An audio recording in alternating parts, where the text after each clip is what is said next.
Hi everyone, I welcome you back on this YouTube channel of In-Depth CUET, जहाँ पे आज हम अपनी PYQ सीरीज़ में करंट इलेक्ट्रिसिटी का पार्ट 2 स्टार्ट करने वाले हैं। हम ऑलरेडी इससे पहले पार्ट 1 करंट इलेक्ट्रिसिटी का कर चुके हैं, जहाँ पे हमने बहुत ही इंपॉर्टेंट क्वेश्चंस और फॉर्मूलाज को सॉल्व करा था। और इससे पहले हम electric charges and field, magnetic effect of current, magnetism and matter, electromagnetic induction और इलेक्ट्रोमैग्नेटिक वेव्स वाले चैप्टर्स को भी कंप्लीट कर चुके हैं। तो चलिए आज हम इस सीरीज़ को कंटिन्यू करते हैं और अब हम next 25 questions of current electricity को देखते हैं। तो पहला क्वेश्चन है मेरे पास, the resistance of wire can be increased bye.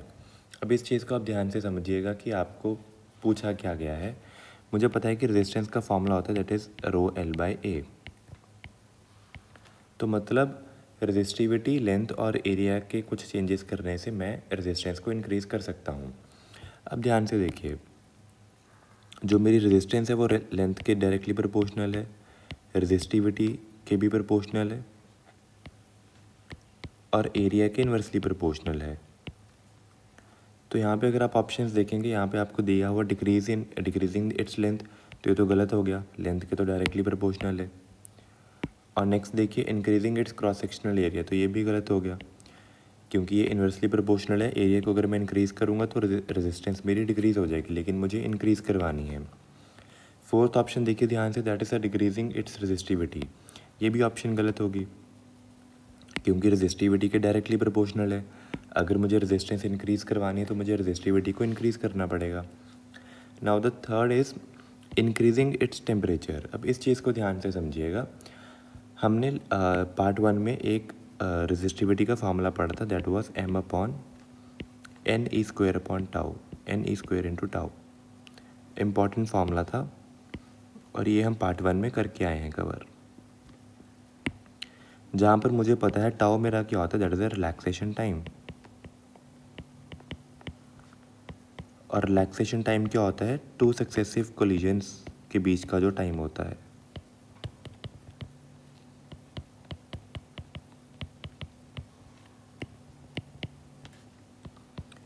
दो इलेक्ट्रॉन्स जब एक दूसरे से कोलाइड करते हैं, उनके बीच में जो सक्सेसिव कोलिजन के बीच का जो टाइम होता है उसको मैं रिलैक्सेशन टाइम बोलता हूँ।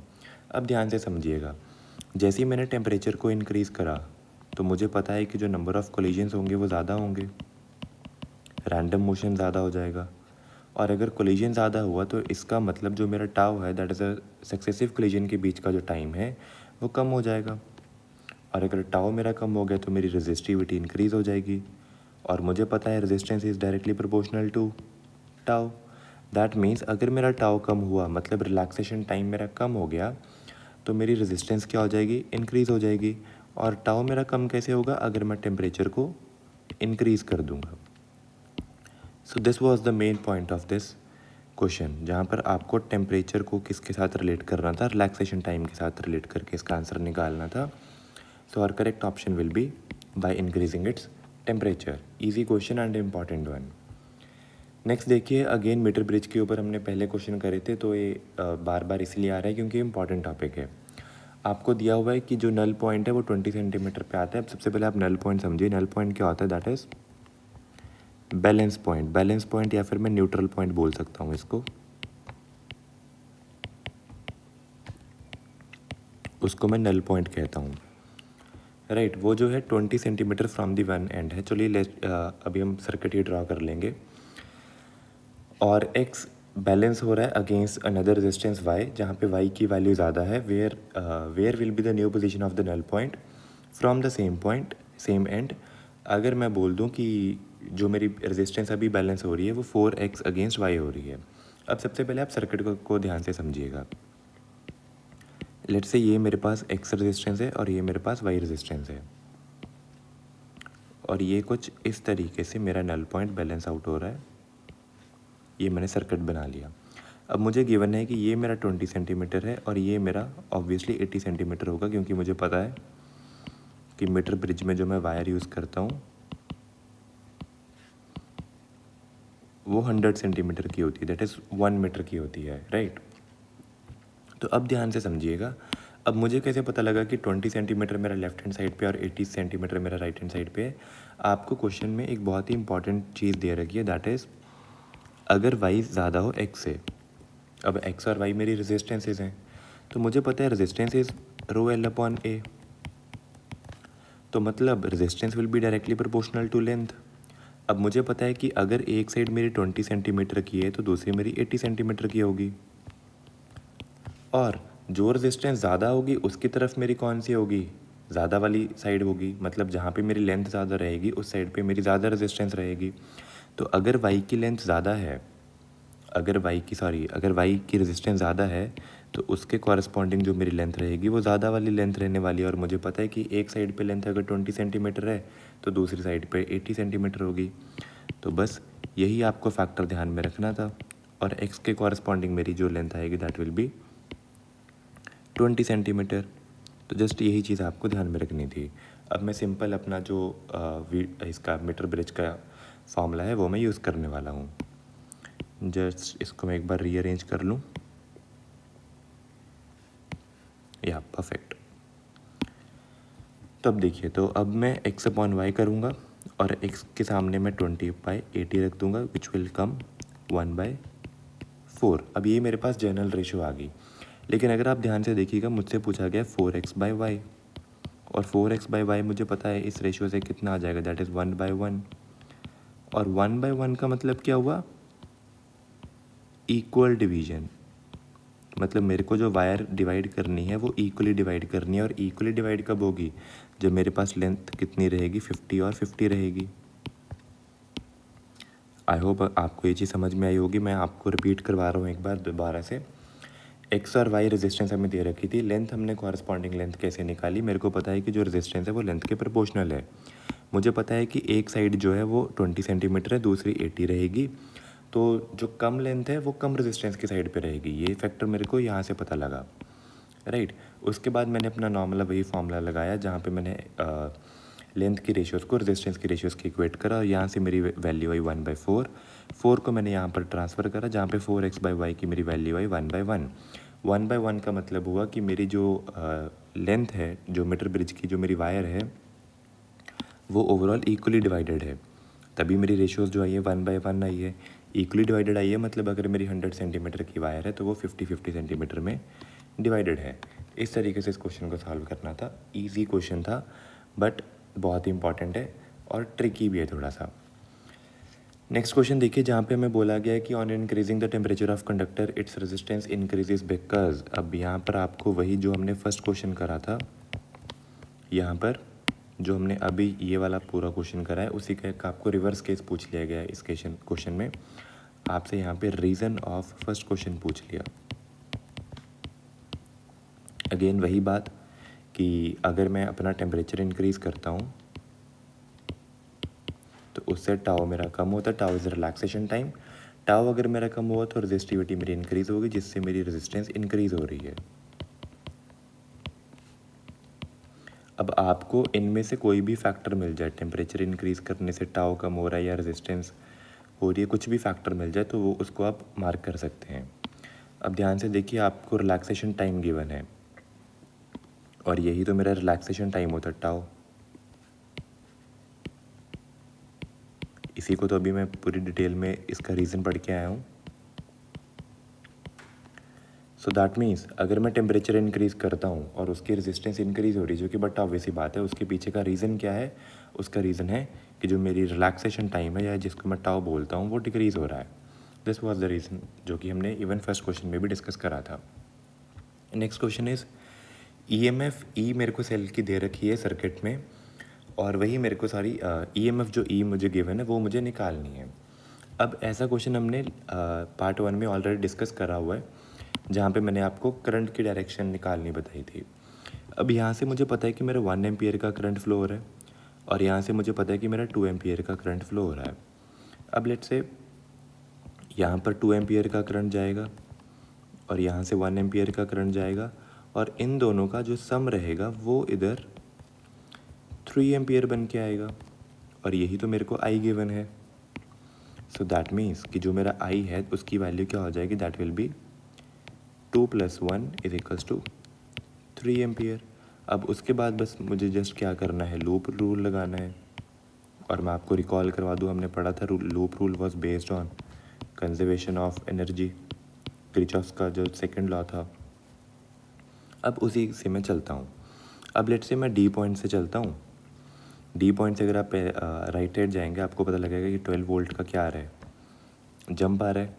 और वहाँ पे फिर उसके बाद करंट की डायरेक्शन में आपका जो पोटेंशियल ड्रॉप भी होगा that will be I into R. और उसके बाद यहाँ पे ड्रॉप करवाने के बाद मैं इस सर्किट में एंटर करूँगा जहाँ पे इस रजिस्टर के अक्रॉस मेरा फिर से पोटेंशियल ड्रॉप आएगा that will be minus I into are.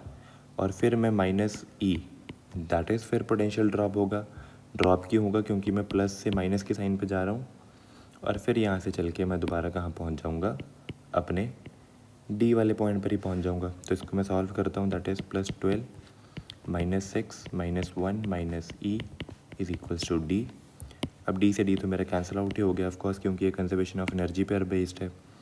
तो यहाँ से जब मैं इसको सॉल्व करूँगा तो ई की वैल्यू मेरी कितनी आ रही है? That is 12 - 7 that will become 5 volts. So that means D will be my correct option. Next question है energy source will supply a constant current into the load if its internal resistance is. Easy question, लेकिन ध्यान से समझिए। मैंने current का formula पढ़ा था that is E upon capital R plus small R. अब जहाँ पर मुझे पता है जहाँ पे जो आर और स्मॉल आर मेरे क्या हैं, small R is my internal resistance. Of course internal resistance जो कि एक बैटरी की होती है, and capital R is external resistance. और ई मुझे पता है दैट इज ईएमएफ। अब आप एक चीज़ को ध्यान से समझिए, जो ई और आर है वो तो जब मैंने सर्किट में एक बार लगा दी ये तो फिक्स्ड होते हैं, राइट। तो अगर मुझे आई को कांस्टेंट करना है तो मेरा स्मॉल आर वेरी नहीं करना चाहिए। स्मॉल आर वेरी नहीं करना चाहिए इसका मतलब क्या है कि स्मॉल आर की आप वैल्यू ही ज़ीरो कर दीजिए। तो अगर इंटरनल रेजिस्टेंस जो कि स्मॉल आर है अगर वो ज़ीरो हो जाएगा, वेरी नहीं करेगा, तो मेरी रेशो क्या बन जाएगी? That will become E equals to E upon capital R. और मुझे पता है कि एक सर्किट के लिए ईएमएफ और उसका एक एक्सटर्नल रेजिस्टेंस जो मैंने एक बार लगा दिया वो वही रहेगा। सो दैट विल मीन्स कि अगर आप इंटरनल रेजिस्टेंस की हटा ही देंगे, उसकी वैल्यू ही ज़ीरो कर देंगे, तो आपका जो सर्किट में करंट है वो क्या हो जाएगा? कांस्टेंट हो जाएगा। ईजी। नेक्स्ट क्वेश्चन देखिए, आपको बोला गया इसमें से कौन सा है जो नॉन ओमिक रेजिस्टेंस है। नॉन ओमिक रेजिस्टेंस का मतलब होता है जो ओम्स लॉ को फॉलो ना करे, या I should say Ohm's law को ओबे नहीं करता, that is non ohmic resistance. तो इसमें से आपका मोस्ट जो कॉमन क्वेश्चन है दैट इज़ डायोड आपका इसमें आंसर जाने वाला है। अब डायोड इसका आंसर क्यों होता है उसका पीछे का रीज़न भी है, क्योंकि आपको पता है कि जो डायोड होता है ये आपका पीएन जंक्शन का बना होता है।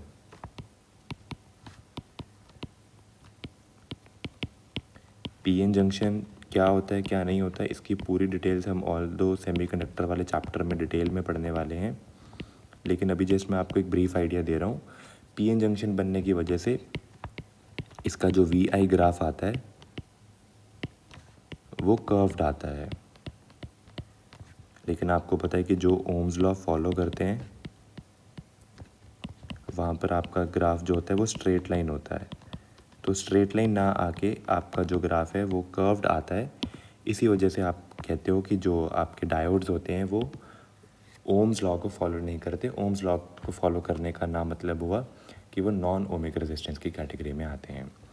Next question again easy question, already discuss कर चुके हैं। करंट डेंसिटी क्या है? स्केलर क्वांटिटी है, वेक्टर क्वांटिटी है। आपको याद होगा वेक्टर क्वांटिटी हमने ऑल्दो इसका फॉर्मूला भी पढ़ा था, आई अपॉन ए। यहाँ पे अगर आप ध्यान से देखोगे मैंने जे के ऊपर एरो लगाई है, एरो मीन्स ये वेक्टर क्वांटिटी है।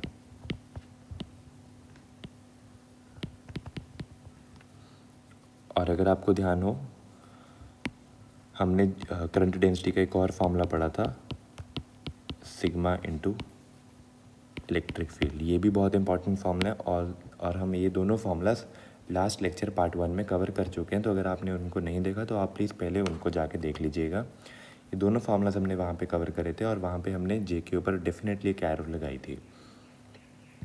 नेक्स्ट क्वेश्चन इज मुझे 220 वोल्ट दे रखा है, 100 वाट की पावर दे रखी है बल्ब की, और उसको 110 वोल्ट ऑफ सोर्स से कनेक्ट करा गया। मुझे पूछा गया power consume of the bulb कितनी रहने वाली है। अब इस चीज़ को ध्यान से समझिएगा। आपको पहले गिवन क्या है, आपको एक वोल्टेज गिवन है और आपको एक पावर गिवन है। तो मुझे पता है कि एक बल्ब की जो रेजिस्टेंस है वो फिक्स रहेगी, रेजिस्टेंस तो सेम रहने वाली है। अब हाँ, आप एक्सटर्नल वोल्टेज को, सोर्स को चेंज कर सकते हो, लेकिन बल्ब की जो रेजिस्टेंस है वो तो वही रहने वाली है। तो I will use the formula P = V²/R, जहाँ पे पावर मुझे 100 वाट गिवन है, वोल्ट को मैंने यहाँ पे सब्सटीट्यूट करा, और यहाँ से मेरे को रेजिस्टेंस की वैल्यू, R की वैल्यू निकल के आ रही है, दैट इज़ 484 ओम्स। ईजी। अब मैं यूज़ करूँगा P = V²/R अगेन। अब मुझसे पावर पूछा गया है, वोल्टेज, अब जो मेरे को वोल्टेज गिवन है दैट इज़ 110, और रेजिस्टेंस तो मेरी वही रहेगी 484 वाट्स। तो यहाँ से जब आप सॉल्व करेंगे you will be getting power as 25 watts.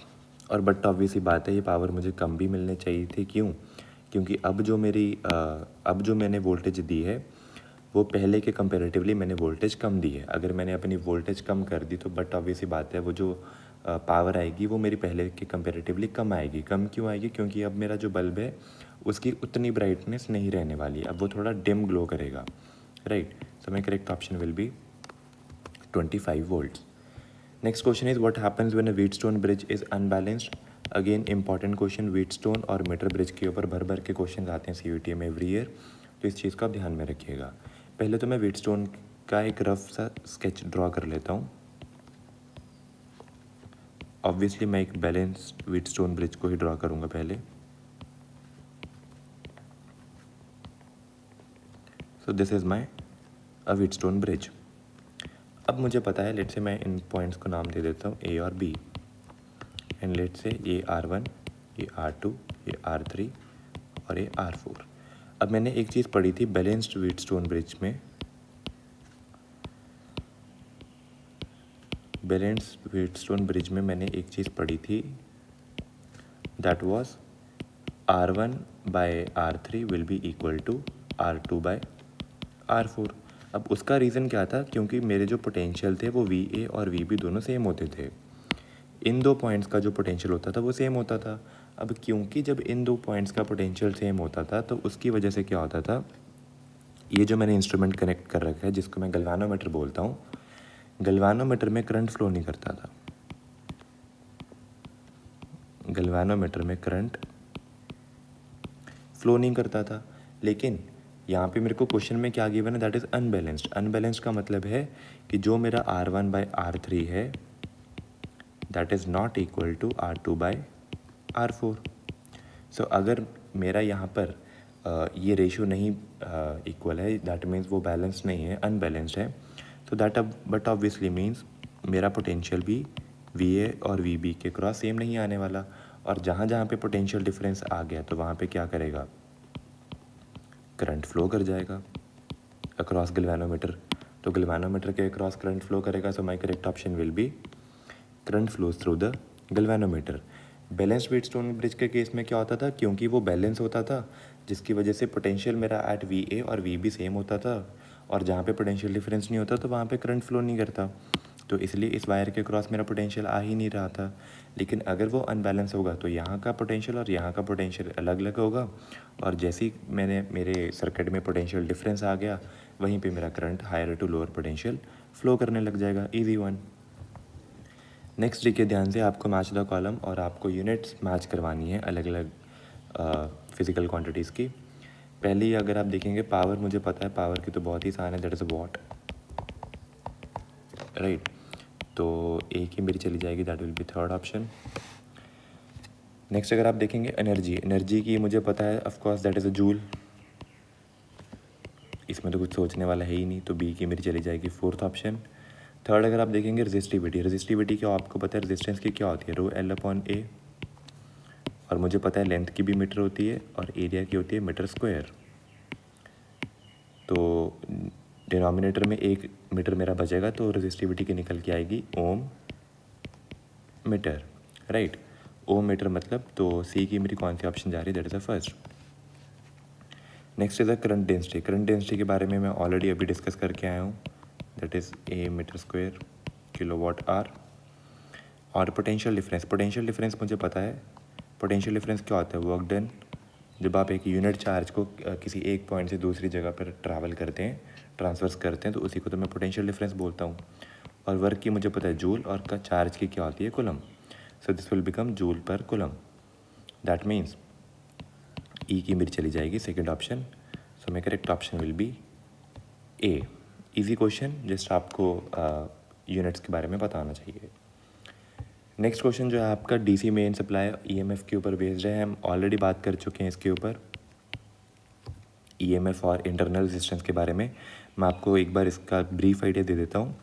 Let's say अगर मेरे पास ये रजिस्टर है जिसकी let's say small value are में मान लेता हूँ, और मैंने यहाँ पर एक ईएमएफ ई अप्लाई कर रखा है, और एक बाहर से भी मैंने एक रेजिस्टेंस अप्लाई कर रखा है, दैट इज़ आर। सो जो मेरी इंटरनल रेजिस्टेंस और ईएमएफ ऑफ सेल होता है, इस पूरे सर्किट को मैं क्या बोलता हूँ? This is my battery. और ये मुझे पता है this is my external resistance.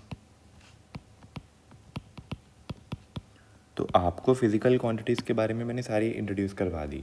Internal resistance क्या है, बैटरी क्या है, ईएमएफ क्या है, एक्सटर्नल रेजिस्टेंस क्या है।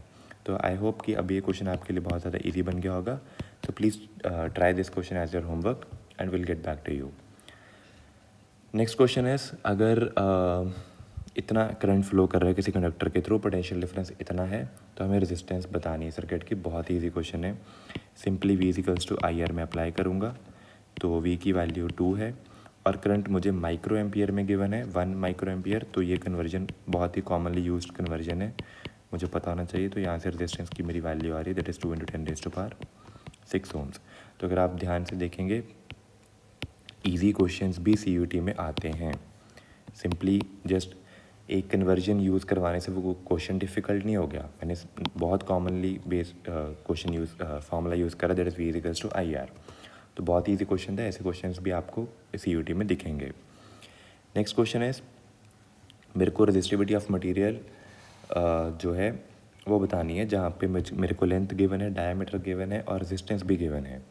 इजी क्वेश्चन, जस्ट मेरे को वैल्यू सब्स्टिट्यूट करनी है और कुछ चीज़ों का मुझे ध्यान रखना है। रेजिस्टेंस मुझे पता है, दैट इज़ ρL/A।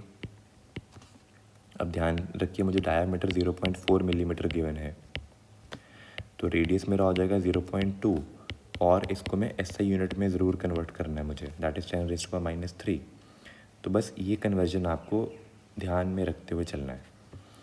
अब 2 ओम मेरी रेजिस्टेंस है, this will B resistivity. Length मेरे पास 1 है नॉर्मल, और क्रॉस सेक्शनल एरिया मेरे को पता है वायर का सर्कुलर होता है, so I will be using πr²। यहाँ पे मैंने 10⁻4 कर दिया, and this will be 2 × 10⁻4, right. तो ये मैंने इस हिसाब से यूज़ करा। ऑल दो 0.2 था, तो मैंने एक 10 को और हटा के वहाँ पर वैल्यू जो है सब्स्टिट्यूट कर दी, राइट। एंड आफ्टर दिस इसको मैं जब सॉल्व करूँगा तो रेजिस्टिविटी की मेरी वैल्यू निकल के आ रही है, that is 255/10⁸, which will be of course equal to 2.55 × 10⁻7 ohm meter. Units का ध्यान रखिएगा। अभी जस्ट हमने पीछे ये जो मैच द कॉलम पढ़ा था, यहीं पे मैंने आपको ओम मीटर जो है रेजिस्टिविटी की यूनिट होती है, ये हमने अभी डिस्कस भी करा है, राइट। सो इजी क्वेश्चन, कोई चीज़ में डिफ़िकल्ट नहीं था, जस्ट आपको यूनिट कन्वर्जन का ध्यान में रखना है। आई एम सॉरी, दिस इज़ ये लास्ट क्वेश्चन था। ये क्वेश्चन अभी हमने डिस्कस करा। 2.55 × 10⁻7 ओम मीटर मेरा जो है फाइनल आंसर। नेक्स्ट आपसे पूछा गया dimension of electric resistance, most frequently asked question. बहुत बार ये CUT में रिपीट हुआ है। अब इसमें आप देखना आपके कितने सारे फॉर्मूलाज आपको काम आने वाले हैं। नाउ ध्यान से समझिएगा, मुझे पता है कि जो V होता है that is equals to IR। अब V की मुझे पता है दैट इज़ ए यूनिट जो होती है वोल्ट होती है, लेकिन वोल्ट को अभी मैंने कैसे इंट्रोड्यूस करा था, that is work done by per unit charge. तो दैट मीन्स इसको मैं वर्क बाय क्यू लिख सकता हूँ, that will become I × R।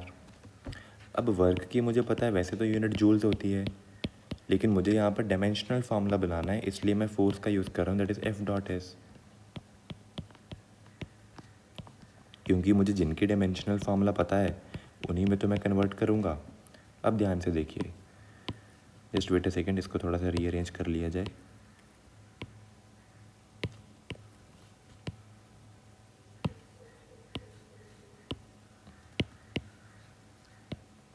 I am sorry for this delay जी। अब देखिए ध्यान से, अब फोर्स के बारे में मुझे पता है, फोर्स का फॉर्मूला क्या होता है, दैट इज़ एम इंटू ए की क्या हो जाएगी मीटर पर सेकेंड स्क्वायर, और एस का भी लेंथ आएगी। क्यू का फॉर्मूला मुझे पता है, that is I into T, so that will become ampere into T, right. And after that I की वैल्यू, आई का होता है एम्पियर और आर की मुझे निकालनी है, तो रेजिस्टेंस की यहाँ से क्या आ जाएगी, M into L upon T अगर आप देखेंगे 3 टी है, that is T cube into ampere का स्क्वायर। तो रेजिस्टेंस की जो डायमेंशनल फॉर्मूला बनेगा that will be M L square T minus cube A minus 2। तो आपको कुछ चीज़ों का यहाँ पे जो सबसे ज़्यादा ध्यान में रखना था, दैट इज़ पोटेंशियल को कैसे चेंज करना है, फिर वर्क को कैसे चेंज करना है, और क्यू को मैंने कैसे चेंज करा था, क्योंकि जिनके डायमेंशनल फार्मूला मुझे पता है उन फिजिकल क्वांटिटीज़ में मैंने फार्मूला को चेंज करके अपना फाइनल आंसर निकाल लिया।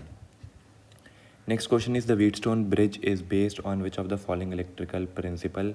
बहुत ही commonly asked question, Ohm's law पे ऊपर बेस्ड होता है, थ्योरी बेस्ड क्वेश्चन। अब इसके पीछे का मैं आपको रीज़न बताता हूँ। लेट्स से अगर हम इस सर्किट में जाएं दोबारा, just wait a second, let me just copy out this circuit. मैं इसको कॉपी कर लेता हूँ।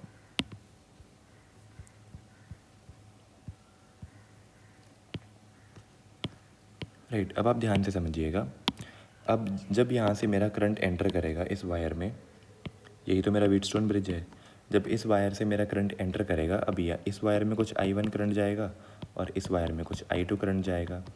अब I1 की वैल्यू कितनी रहने वाली है और I2 की वैल्यू कितनी रहने वाली है, ये किसके ऊपर बेस्ड है, this is based on Ohm's law.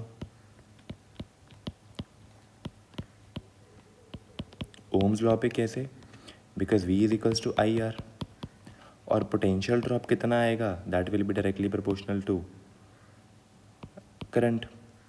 मतलब जितना करंट फ्लो करेगा या फिर जितना रेजिस्टर्स लगे होंगे, मतलब जितनी इन रेजिस्टर्स की वैल्यू रहेगी उतना करंट यहाँ से उस रिस्पेक्ट में फ़्लो कर जाएगा। So that was totally based on Ohm's law.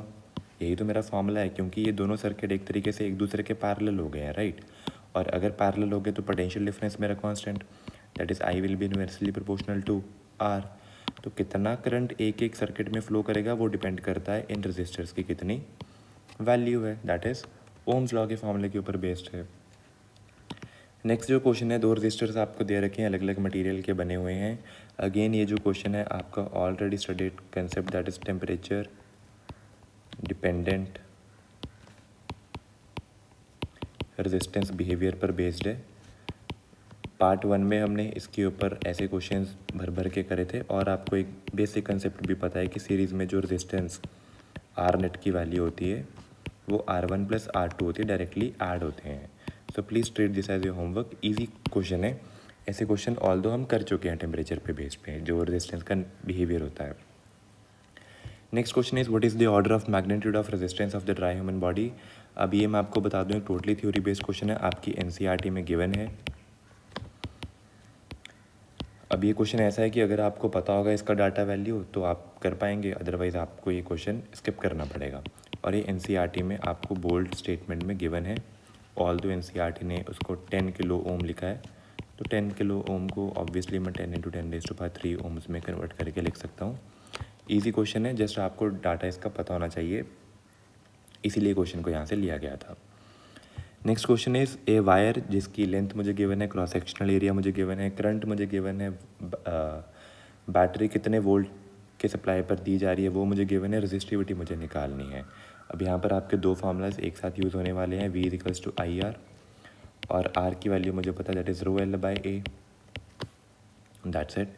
Just मैं उसको यूज़ करूँगा यहाँ पर। मुझे करंट कितना गिवन है, दैट इज़ 4 ρL/A। तो 2/4 को मैं इधर ले आता हूँ, that will B resistance. Length मेरे को ध्यान में रखिए 50 सेंटीमीटर्स में गिवन है, सो दैट विल बिकम 50/100। और एरिया मुझे जो गिवन है मिलीमीटर स्क्वायर में गिवन है, तो 1 मिलीमीटर स्क्वायर मुझे पता है that is equals to 10⁻⁻6 of the metre square. So ये मेरे पास बन गई। और जब मैं इसको सॉल्व करूँगा सो माई करेक्ट ऑप्शंस मेरे को ऑल दो यहाँ पर गिवन नहीं है, तो मैं इसको सॉल्व ही कर लेता हूँ। इट विल बिकम 1/2 जब ये बन गया तो रेजिस्टिविटी मेरी जब ट्रांसफर्स होगी उधर, that will become 100/2 into 50 into 10⁻6। तो ये पूरा 100 के साथ 100 कैंसिल आउट ही हो रहा है, तो रेजिस्टिविटी की मेरी वैल्यू आ रही है दैट इज़ 10⁻⁻6। और यूनिट्स के बारे में अभी जैसे हमने बात करी थी that will be ohm meter. All this question में यूनिट्स ऑप्शंस आपको गिवन नहीं थी, बट कंसेप्ट हमें पता है कि हमने कैसे कंसेप्ट को यूज़ करा था, ये हमें पता होना चाहिए। नेक्स्ट क्वेश्चन सीरीज़ कॉम्बिनेशन में आपको बल्ब गिवन है और आपसे क्वेश्चन में शाइन के बारे में पूछा गया। ऑलरेडी बल्ब के बेस पे हमने भर भर के क्वेश्चन पार्ट 1 में भी करे हैं, और इस लेक्चर में भी मैंने बल्ब के शाइन के ऊपर बात करी थी, जहाँ पे हमने पावर के दोनों फार्मूलाज P=V²/R और VI को सॉल्व करा था, डिस्कस करा था इसके ऊपर। So please treat this as your homework. Easy question है, कुछ भी इसमें खास नहीं है, it will be very easy for you. Next question देखिए, आपको 6 वोल्ट की बैटरी गिवन है to the terminals of the 3 meter long wire, uniform thickness and resistance मुझे 100 ओम गिवन है। मुझसे बोला गया है कि मुझे डिफरेंस निकालना है, पोटेंशियल डिफरेंस बिटवीन 2 पॉइंट्स जिनका डिस्टेंस जो है 50 सेंटीमीटर के सेपरेशन पर है। अब यहाँ पे सबसे इम्पॉर्टेंट जो आपको कंसेप्ट यूज़ करना है that is the Ohm's law. Ohm's law मुझे पता है V=IR है, और अभी जस्ट हमने बात करी थी कि जो डिवाइसेस ओम्स लॉ को फॉलो करते हैं उनको मैं ओम्स लॉ की करेक्शन बोलता हूँ, मतलब कि वो ओम्स लॉ को फॉलो करते हैं, दैट इज़ ओमिक कंडक्टर्स होते हैं वो, राइट। और मुझे पता है कि ओम्स लॉ के केस में जो मेरा ग्राफ बनता है वो स्ट्रेट लाइन बनता है। Straight line means linear relationship रहता है, मेरा लीनियर रिलेशन रहेगा। अब इस चीज़ को ध्यान से रखिए, मैंने V=IR यूज़ करा। आई मुझे पता है कि आई तो मेरा सेम ही रहने वाला है, करंट में मेरा कोई चेंज नहीं आने वाला।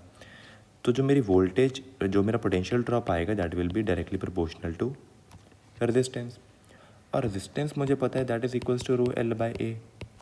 ρL/A अब यहाँ पे एरिया और रेजिस्टिविटी ये दोनों मेरे सेम है, क्योंकि सेम मटेरियल यूज़ हो रहा है और क्रॉस सेक्शनल एरिया भी मेरा सेम है, राइट, क्योंकि मेरे को यहाँ पे गिवन है यूनिफॉर्म थिकनेस।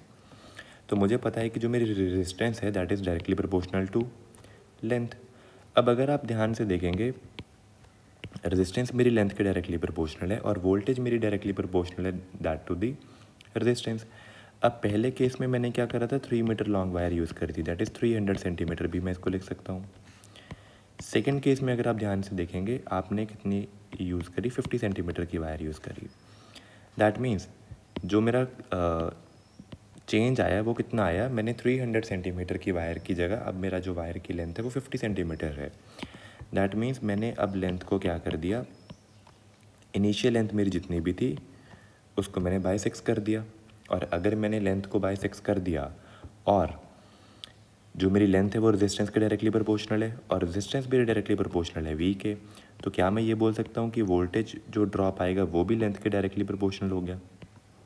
इन्हीं दो रिलेशन से मैंने इस रिलेशन को डिराइव करा। दैट मीन्स, सिंपली मीन्स कि अब मेरा जो वोल्टेज ड्रॉप आएगा वो भी इनिशियल वोल्टेज ड्रॉप के क्या हो जाएगा, बाय 6 हो जाएगा। और पहले कितना हो रहा था, 6 हो रहा था, तो मैं बाय 6 करूँगा that will become 1 volt, easy 1। तो जस्ट मेरे को एक चीज़ सबसे इंपॉर्टेंट ध्यान में रखनी थी, दैट वाज कि यहाँ पे जो ओमिक सर्किट्स होते हैं, जितने भी ओम्स लॉ को फॉलो करते हैं, उनके बीच में स्ट्रेट लाइन ग्राफ बनने की वजह से लीनियर रिलेशनशिप रहता है। लीनियर रिलेशनशिप मतलब जितना जितना मैं ड्रॉप लेंथ में करता जाऊँगा उतना ही ड्रॉप मेरा वोल्टेज के अक्रॉस भी होता रहेगा।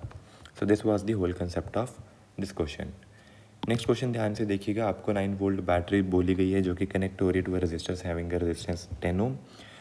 तो what is the current and the power across a resistor. अब आपसे यहाँ से 2 क्वेश्चंस इकट्ठे पूछ लिए गए हैं। नॉर्मल सिंपल फार्मूला मैं यूज़ करूँगा, V equals to IR। Voltage मेरे पास 9 है और करंट मुझसे पूछा गया, रेजिस्टेंस मेरे पास 10 है, तो I की मेरी वैल्यू आ रही है 9/10। अब इस क्वेश्चन को ऑल्दो ईजी होने के बावजूद भी क्यों लिया गया, अब उसको आप ध्यान से समझिए। आपने पावर के 2 फार्मूलाज पढ़े थे, P equals to VI and एक और पढ़ा था दैट इज़ V²/R। अब जब मैं पहला फार्मूला लगाऊंगा that is P equals to VI, तब मेरा आंसर देखिए कितना आ रहा है, V इक्वल्स टू V कितना है 9, अभी मैंने जस्ट करंट निकाला दैट इज़ 0.9, तो मेरा आंसर आ रहा है 8.1 वोल्ट।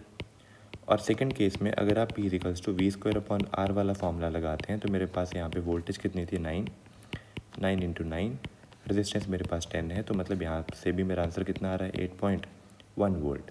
सो ये फार्मूलाज दोनों फार्मूलाज सेम है और आप कोई भी formulas as per the data use कर लीजिए, आपका जो आंसर है वो सेम ही आने वाला है। This was the whole purpose of taking this question. तो इस क्वेश्चन से आपको एक चीज़, एक तो फार्मूला वेरिफिकेशन आपको पता लग गई, आपके दोनों आंसर्स भी वेरीफाइड हो रहे हैं, तो इसलिए आप दोनों में से कोई भी फार्मूला यूज़ कर सकते हैं। Both formulas are correct as per the data. आपको जो भी वैल्यू गिवन होगी, रेजिस्टेंस गिवन है तो आप V²/R यूज़ कीजिए, और अगर आपको करंट गिवन है तो आप VI वाला फार्मूला यूज़ कीजिए। It's a very easy question, just आपको as per the data question को यूज़ करना है एंड हेंस वेरीफाइड कि दोनों फार्मूलाज कैसे यूज़ होते हैं। नेक्स्ट क्वेश्चन देखिए, बड़ा ही अच्छा क्वेश्चन है। 2 सिटीज़ जो कि 150 किलोमीटर अपार्ट हैं, उन पर आपको इलेक्ट्रिकल पावर भेजनी है एक सिटी से दूसरी city through the copper wire, और मेरे को बोला गया है कि पोटेंशियल पर किलोमीटर जो ड्रॉप आ रहा है वो 8 वोल्ट का आ रहा है, और जो एवरेज रेजिस्टेंस पर किलोमीटर मुझे मिलने वाली है वो 0.5 ओम की मिलने वाली है, और मेरे को पावर लॉस बताना है। अब मुझे एक चीज़ तो पता लग गई कि यहाँ पर जो बात हो रही है, एक तो वोल्टेज की बात हो रही है और एक रेजिस्टेंस की बात हो रही है, और मुझसे पूछा क्या गया, मुझसे पावर पूछी गई है। तो तुरंत मेरे दिमाग में आ जाना चाहिए कि मैं P इक्वल्स टू V²/R का फॉर्मूला यहाँ पर यूज़ करने वाला हूँ। लेकिन अगर आप ध्यान से देखेंगे, मेरे को जो डिस्टेंस गिवन है वो कितना गिवन है, दैट इज़ 150 किलोमीटर्स। 150 किलोमीटर्स मतलब जो मेरा पोटेंशियल ड्रॉप है वो पर किलोमीटर अगर 8 वोल्ट्स है, तो मेरा ओवरऑल पोटेंशियल ड्रॉप कितना आएगा, that is 8 into 150 means 1200 volts मेरा A सिटी से B सिटी को ट्रांसफ़र करते टाइम टोटल पोटेंशियल ड्रॉप मेरा इतना आने वाला है। और टोटल रेजिस्टेंस कितनी रहेगी,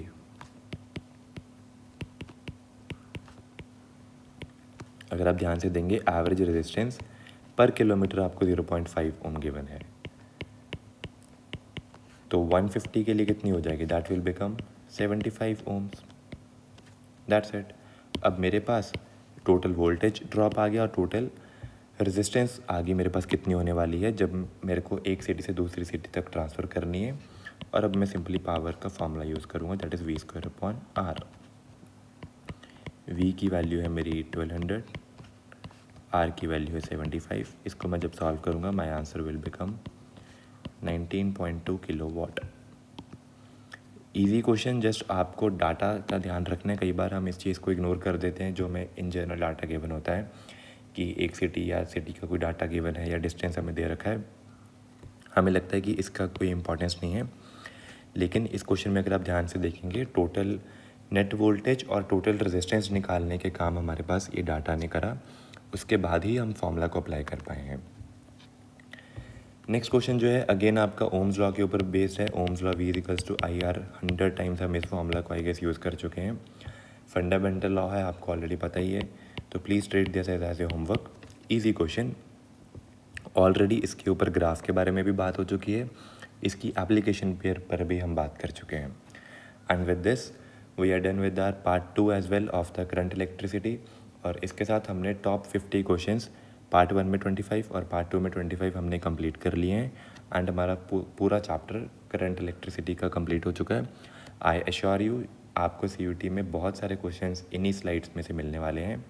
And for further upcoming lecture, I would suggest you to please subscribe our YouTube channel and hit the bell icon. And for the further updates, I suggest you to please follow us on the Instagram, Telegram and WhatsApp. WhatsApp channel पर आपको इस complete chapter के notes मिल जाएंगे, and आपको even DPPs भी provide करी जाएंगी। And further हम आगे आने वाले रेस्ट ऑफ सभी चैप्टर्स को इसी तरीके से कंप्लीट करने वाले हैं। Wish you all the very best of luck. Thank you.